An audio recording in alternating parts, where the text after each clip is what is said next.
It's January 9th here in Seoul, and I'm Kim Dami. We begin with these stories making the headlines at this hour, starting with the coldest day of the season here in South Korea.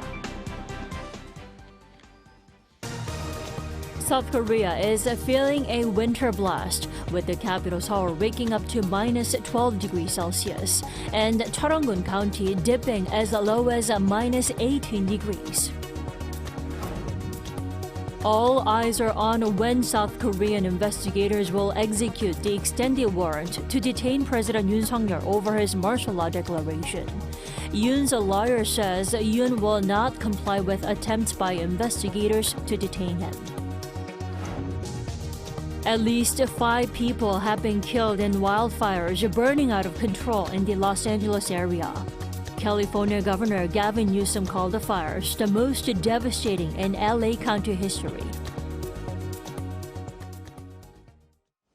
South Korea is bracing for this season's coldest temperatures on Thursday, and the severe cold snap is expected to linger throughout the day. For more, here's our Lee Ji-hyun at the Weather Center. The capital woke up to the coldest day of the season so far. Feels like temperatures were below minus 15 degrees with the season's first cold wave advisory. Numbers seem unreal for Gosong and Muju counties this morning. Making matters tougher are freezing daytime temperatures. Seoul will have highs at minus 8 degrees, but that sub-zero wind chill will make it feel colder. And tomorrow morning, it will be even colder than today. Meanwhile, snow in Chungcheongnam-do and Jeolla-do provinces will continue with up to 20 centimeters of heavy snowfall in the forecast, with a heavy snow advisory being in place. That's all for now, but I will be back with more at the end of the newscast. Now, the issuance of a second arrest warrant to detain President Yoon Suk-yeol is once again drawing attention over when the investigators will show up this time. We head over to the president's residence in Hannam-dong, where our Lee Soo-jin is on standby. Soo-jin, the CIO is yet to come to Yoon's residence as of this morning, right?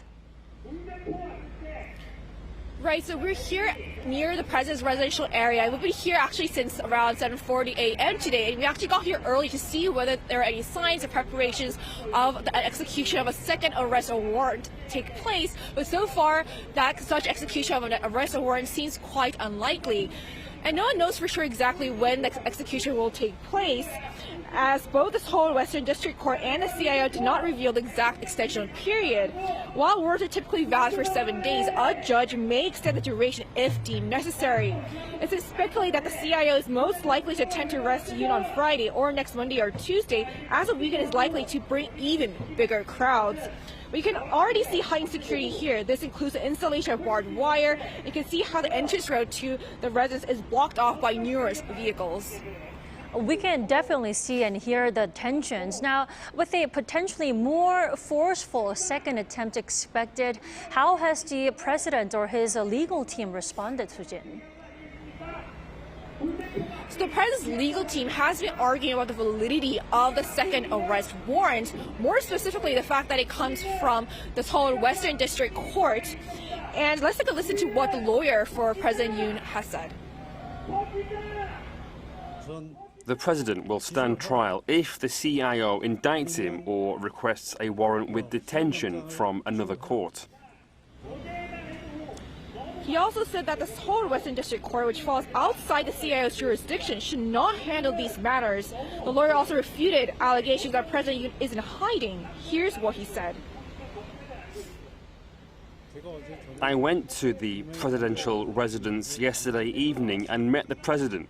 This is really unbelievable, false propaganda and a manipulation of events. Well, Soo-jin, I can tell you're fighting the cold out there. Even with a significant drop in temperature today, there are still people out there protesting. So like I said earlier, we arrived here before 8 a.m. today, before 7 a.m. And you can kind of see how when we first arrived, there weren't that many people here. But you can kind of see the number of people and the crowd starting to slowly grow. And behind me is the entranceway to the president's residence. And also you can also see that's why the protesters are lined up nearby. And protesters are currently braving the cold by setting up various tents along the road. It's clear that the protest, which had briefly subsided, has started escalating again since Wednesday after the second arrest was issued on Tuesday evening. That's all I have for now, but I'll be back in our next newscast with more updates from the afternoon. Back to you, Tami. All right, Sujin, thank you for the coverage. We appreciate it. Now, investigators are agonizing over the timing of their second attempt to detain President Yoon, especially following their first failed attempt. It could be literally any time from now. Let's discuss more with Professor Baek Tae-hong. Welcome. Hello. So there are lots of possibilities being raised. Could the investigators' move to detain President Yoon take place during the day or at night, or maybe even over the weekend? But Professor, when do you think may be the best time for the CIO this time? It is difficult to say when at this time because they do not they have not disclosed the deadline of the new second arrest warrant. But I think prosecution and police will likely to want to execute it as soon as possible. Some say it could be executed today. Considering the barricades and barbed wire at the presidential residence, it is also possible for them to carry out the arrest warrant after the arrest warrant for the chief of the presidential security service is issued, which means it can be early next week. Well, no one's sure about the timing, but we do know that these investigators are more determined than ever to really execute a warrant this time. But how do you think investigators are preparing themselves for the second attempt?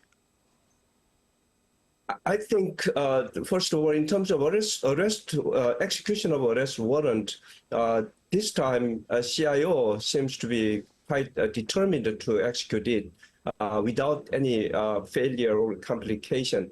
And the difficulty is that the acting president, vice prime minister, emphasized that there should be no physical conflict between governmental agencies. So in order to execute the arrest warrant without having this type of conflict, probably they need to mobilize overwhelming physical force and numbers of the investigation side, and they should also minimize the number of the citizens and also the resistance from security services.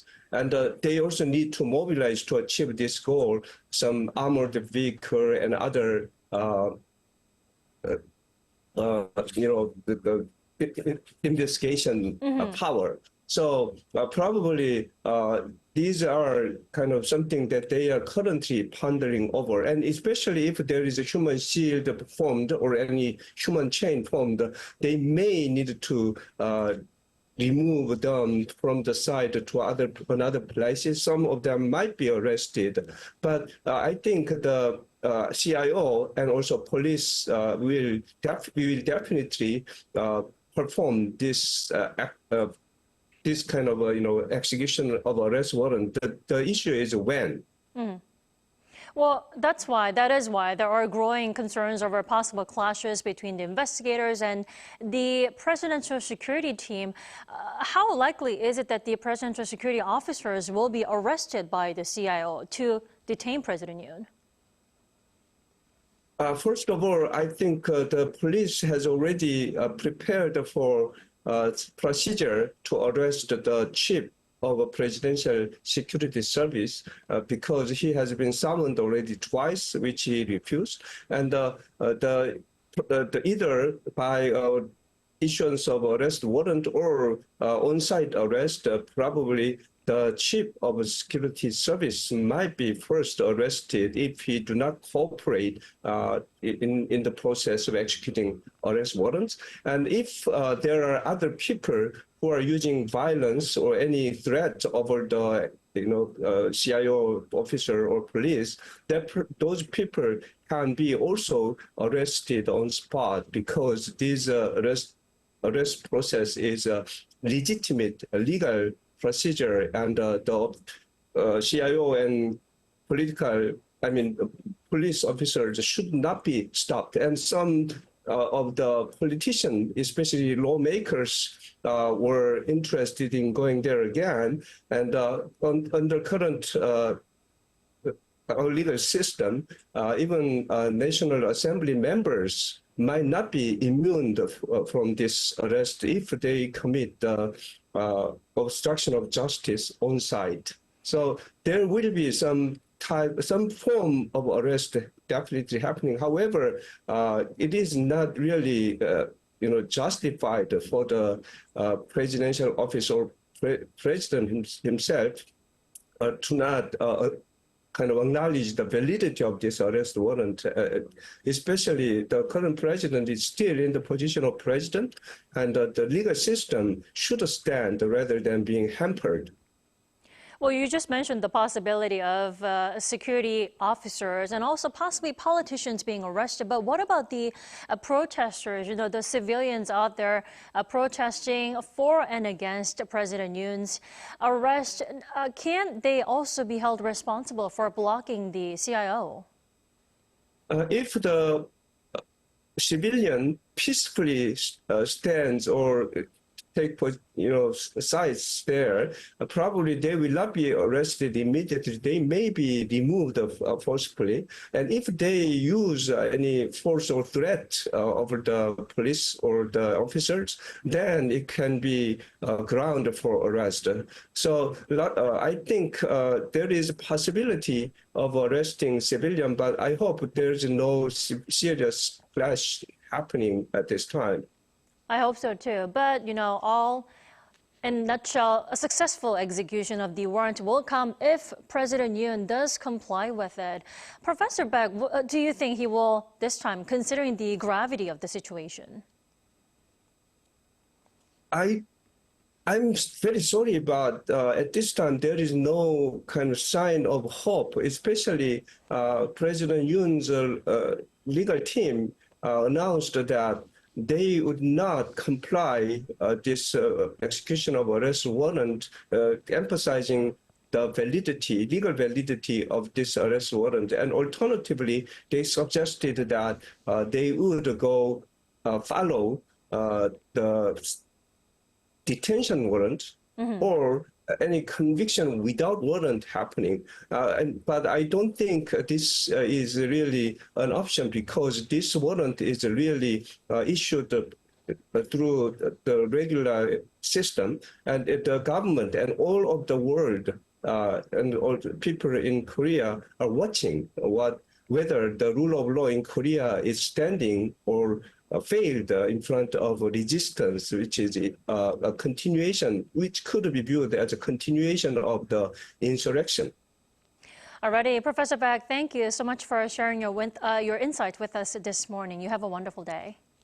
Thank you very much.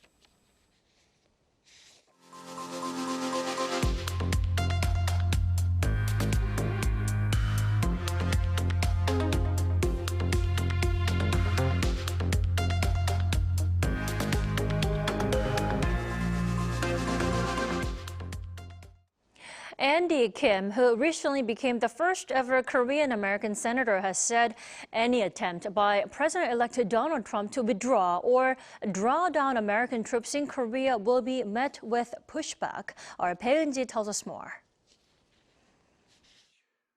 Amid speculation that President-elect Donald Trump could possibly seek to pull American troops out of South Korea, the first ever Korean-American senator, Andy Kim, warned that he believes there will be strong bipartisan pushback if Trump were to hint at taking such action. Speaking to reporters in Washington, D.C. on Wednesday, Kim stressed that the United States also strategically benefits from defending its ally in Asia. Commenting on concerns about the incoming Trump administration's foreign policy, Kim vowed to protect alliances and partnerships in the Indo-Pacific region and serve as a bridge between South Korea and the United States. He specifically said that he will stand up vigorously if Trump attempts to use military or economic coercion against Asian partners. The senator also addressed the turmoil in South Korea following President Yoon Suk-yeol's declaration of martial law and said the country must focus on resolving political uncertainty. Stressing that it's a critical time for stability, he cautioned that it's not for any particular individual to use the situation to advance their political ambitions, noting that South Korean politicians need to be very careful with their thoughts. Kim also said that he was able to witness a sense of resilience in South Korea's democracy, saying that this gives reassurance that the situation will work through smoothly. Born and raised in America as a son of Korean immigrants, the three-term Democratic congressman won the Senate seat in New Jersey in an election in November. Peun's Arirang News. South Korea and the U.S. on Wednesday formally signed a memorandum of understanding on principles concerning nuclear exports and cooperation. According to the Ministry of Trade, Industry and Energy on Thursday, Industry Minister An Deok-keun and U.S. Secretary of Energy Jennifer Granholm attended the signing event in Washington. In a joint release, Seoul and Washington highlighted their mutual commitment to maximizing the peaceful use of nuclear energy under the highest standards of safety, security, and non-proliferation. The signing also comes amid the ongoing dispute between Korea Hydro and Nuclear Power and Westinghouse Electric over a nuclear reactor export. Let us now shift our attention to CES 2025, where there is a parade of brand new technologies and some promising gadgets. We connect with our Moon Hae-ryun in Las Vegas. Hello there, Hae-ryun. Hi, Tommy. It's good to hear from you. So, Hae-ryun, it's a day 2 at CES. Let's start with how South Korean firms are stealing the show. Well, Tammy, I am happy to say that Team Korea has a strong presence at CES this year. I was greeted at the entrance of the Venetian Expo, which is the convention center that I'm standing in currently, with rows upon rows of banners for the South Korean firms here on display. And that was reflected in the numbers. So after the United States and China, South Korea ranks third in the number of booths at CES 2025, with a record-breaking 900 or so exhibitors in attendance. That's not only intentionally renowned tech giants such as Samsung, SK, and LG, but small to medium-sized businesses as well. So taking into account the fact that CES this year is happening just a little before President-elect Donald Trump's inauguration, there has been discourse surrounding the looming threats of tariffs and his protectionist policies. And amid these concerns, Samsung's vice chairman Han Jong-hee made assurances during a briefing that AI-driven innovations in their supply chain can address potential challenges. Meanwhile, South Korea's tech industry also continues to face global competition, particularly overpricing with China. Korea has also made strides, moving beyond focusing on quantity to improving quality, which I take as a hopeful sign. SK's collaboration with major AI companies in the US shows that South Korean companies are taking a role in AI on the world stage. As a Korean, I think that's something to be proud of. SK Group's chairman, Choi Tae-won, reportedly met with NVIDIA's CEO, Jensen Huang, to discuss their partnership, expressing his confidence in SK Hynix's technology as he revealed that the South Korean tech giant's development speed recently surpassed that of NVIDIA's. Chen noted that whilst NVIDIA previously pushed SK Hynix to accelerate development, the dynamic has shifted. Well, Hae-ryun, I'd like to point out how you mentioned that many of the innovation awards were won by, startups and SMEs this year. Tell us more about that. That's right. So earlier in the day, I visited the Korea Pavilion and the K-Startup booths that are located on the lower levels of this convention center. And I was told that the reason why they're down there is to symbolize the fact that they're working their way up from the bottom. And while indeed they are working their way up, in fact, a large portion of the innovation awards won by Korean companies this year were won by SMEs, accounting for 3/4 of the total, bringing South Korea up to the top in terms of the number of innovation awards won at this year's CES. So many of these awards were won in artificial intelligence and digital health, which are among the key industries in the spotlight this year. Generative AI also made its way into Team Korea's booths, AI Alive among them with its graphics platform that produces graphic motion with a simple worded prompt. What would usually take hours to achieve now takes just a few seconds with a few words and the click of a button. Our long-term vision is to create an ecosystem that helps anyone create 3D content easily and conveniently, share them, and generate revenue. So AI Live caught the attention of international tech firm Microsoft, and they're scheduled to hold a meeting today to discuss potential collaboration. Well, these are indeed all pretty impressive achievements and accomplishments. Yoon, before I let you go, now what role have the government and related organizations played in supporting these firms at CES and also beyond? So as I understand it, this year the Ministry of SMEs and Startups have set up their biggest K-startup booths at CES to date, and similarly Kotra has partnered with the Trade Ministry in order to put up the biggest Korea pavilion. So these booths are another way to help firms reach out to a global audience other than the financial and research development support that's given by the government. We form delegations to places such as CES to help firms meet buyers locally and find partners in order to enter the global market. We will try our best to turn what we have found in this event, namely the seeds of innovation, into tangible successes, such as exportation or the partnership with global companies. Right, so that's all I have for now, but I'll be back in a later newscast with a more detailed account of all the South Korean tech that I've seen today. Back to you, Tammy. Alrighty, we'll look forward to that. Yoon, thank you for that report. That was our Moon Yoon reporting live from Las Vegas. Now, in other news, at least 5 people have been killed in wildfires raging across Los Angeles County, with strong winds fanning flames and leaving firefighters struggling. Our Lee Seung-jae has more.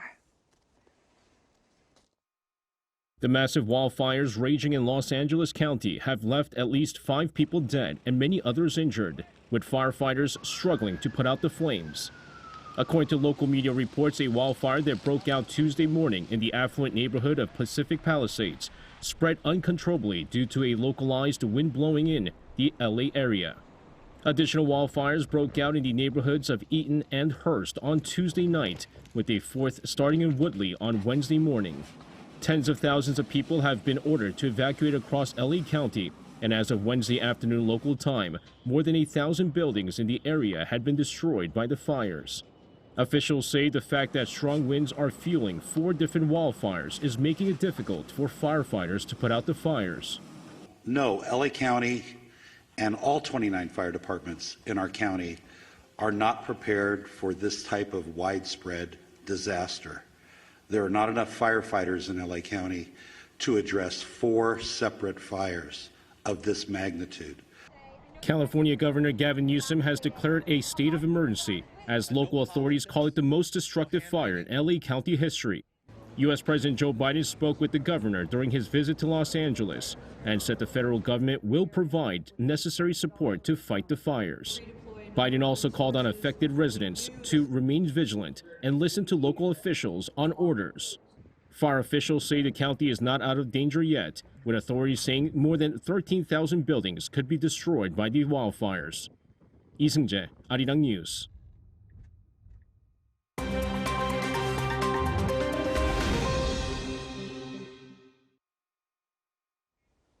Good morning, I'm Yoon Se-young, and this is The World Now. Germany and France have sharply criticized U.S. President-elect Donald Trump's comments on Greenland. This follows Trump's interview on Tuesday, where he said he would not rule out the use of military and economic measures to acquire the Danish autonomous territory. German Chancellor Olaf Scholz emphasized that the principle of inviolability of borders applies to all nations, regardless of their size or power. French Foreign Minister Jean-Noël Barrot also declared that the European Union would never allow an attack on its borders. Against Trump's ambitions, Denmark has also maintained that Greenland belongs to its residents, while Mette Frederiksen, the Prime Minister of Greenland, has said that the territory is not for sale. The World Organization for Animal Health has called for stronger measures to control the spread of avian influenza following the first human fatality from the virus in the United States. The virus, which has spread globally in recent years, has caused mass death in poultry and other animals, driven up food prices, and raised concerns about the possibility of a new pandemic. WOAH Director General Dr. Monique Alloyd highlighted the importance of risk management to prevent the spread of avian flu and its potential transmission to humans. Dr. Alloyd also warned that if the virus mutates, it could potentially spark a pandemic. She also said vaccine distribution needs to be expanded to help curb the virus spread. Turning to Egypt, a remarkable discovery has been made in the southern archaeological site of Luxor. On Wednesday, Egyptian archaeologist Jahi Hawass announced the discovery of roughly 1,500 intricately decorated stone blocks with vivid color near the temple of Queen Hatshepsut. Queen Hatshepsut, who passed away around 1458 BC during Egypt's 18th dynasty, was one of the few women to rule ancient Egypt. Since 2022, Hawass and his team have been leading excavations at the site. He described the decorated blocks as some of the most beautiful scenes he has encountered in his life.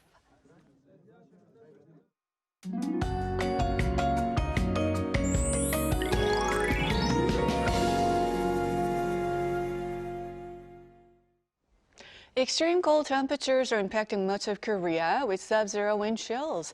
Seoul saw the season's lowest temperatures of the season so far, and it will remain freezing cold all day.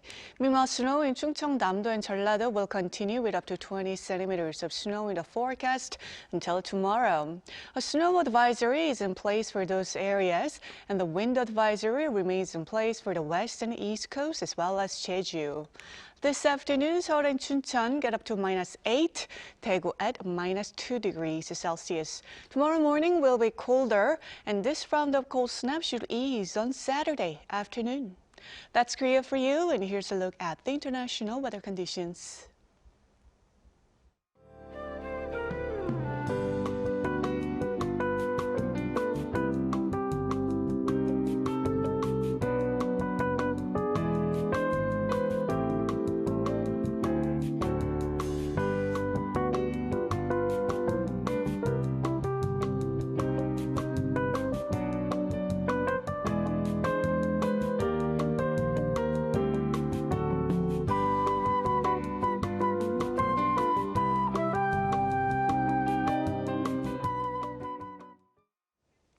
That's all we have for this morning. Arirang News will be back at 5 p.m. Korea time. Thanks for watching.